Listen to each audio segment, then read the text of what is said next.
Bismillahirrahmanirrahim. Assalamualaikum warahmatullahi wabarakatuh. Bersyukur kita kepada Allah Subhanahu wa taala dengan mengucapkan alhamdulillahirabbil alamin, dan bersolawat kita kepada Rasulullah Muhammad sallallahu alaihi wasallam dengan mengucapkan Allahumma shalli ala sayyidina Muhammad wa ala ali sayyidina Muhammad. Semoga kita termasuk golongan umatnya yang mendapatkan syafaat di yaumil akhir kelak, amin ya rabbal alamin. Baik hadirin yang dirahmati Allah, pada kesempatan kali ini saya akan memaparkan materi PAI yang berjudul tentang toharoh. Toharoh artinya bersuci, bersesuci.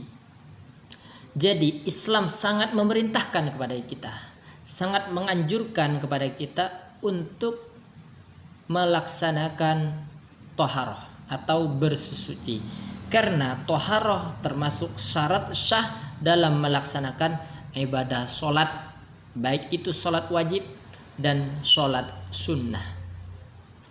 Dan perlu kita ketahui bersama bahwa toharoh ini terbagi menjadi dua macam, yakni bersuci dari hadas, yang artinya untuk badan seperti mandi dan wudhu, begitu juga tayamum. Hadas terbagi menjadi dua, yaitu hadas kecil dan hadas besar. Yang kedua yaitu bersuci dari najis. Nah, najis ini bisa terletak pada pakaian kita, badan kita, dan juga tempat ibadah kita. Nah, untuk cara membersihkan itu nanti ada tingkat-tingkatannya. Dan yang menyebabkan benda-benda najis apabila terkena kepada badan kita, baju kita, dan juga tempat ibadah kita, yaitu yang pertama air kencing, baik berasal dari manusia maupun hewan. Nah, ketika badan kita terkena air kencing, baju kita terkena air kencing, tempat ibadah kita terkena air kencing, maka yang harus kita kerjakan adalah membersihkannya. Membersihkannya, kalau kena badan, bersihkanlah badan sehingga tidak meninggalkan bau, rasa, dan warnanya. Ketika terkena baju seperti itu juga, dan begitu juga terkena tempat ibadah kita, tempat sholat kita, maka yang harus kita kerjakan yaitu membersihkan dengan cara membilasnya dengan air yang bersih, sehingga tempat tersebut tidak ada lagi warna, bau, dan rasa. Nah, itulah salah satu contoh dari benda-benda yang termasuk najis. Masih banyak lagi seperti darah, nanah, dan juga kotoran yang keluar dari manusia atau BAB, atau kalau bahasa halusnya tinja. Begitu juga jilatan anjing, air liur anjing, digigit anjing, atau kotoran babi, itu juga termasuk najis. Begitu juga babinya. Baik, selanjutnya yaitu pembagian najis dan cara mensucikan. Itu ada 3 bagian najis. Yang pertama najis mukhaffafah. Mukhaffafah artinya najis ringan.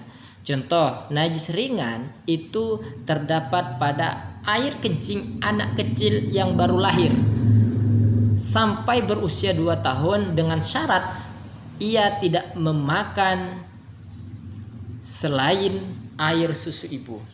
Tapi kalau sudah dia makan nasi, bubur, nah itu tidak bisa lagi dipercikkan ke tempat yang terkena najis. Artinya bukan najis mukhaffafah lagi, bukan najis ringan lagi, ya, tapi dia najis pertengahan. Nah, itu contoh dari najis mukhaffafah atau najis ringan. Air kencing anak bayi laki-laki. Nah, anak bayi laki-laki yang belum berumur 2 tahun dan ia hanya meminum air susu ibu saja untuk konsumsinya.